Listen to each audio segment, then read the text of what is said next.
Latest chika, sikat na love team, nagli-live-in na?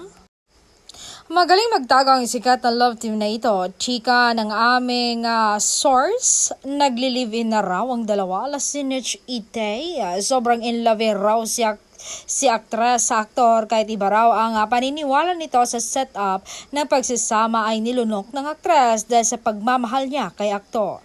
Nag-aalala raw ang malalapit sa aktres dahil baka masaktan ito sa bandang huli.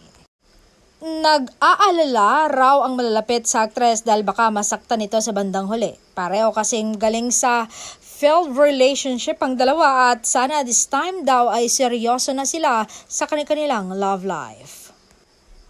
Hindi naman daw sa kontra sila sa aktor pero sa tingin kasi ng mga close sa aktres ay mas ito raw ang nagmamahal sa kanilang relasyon. Ala, sino kaya ang love team na ito?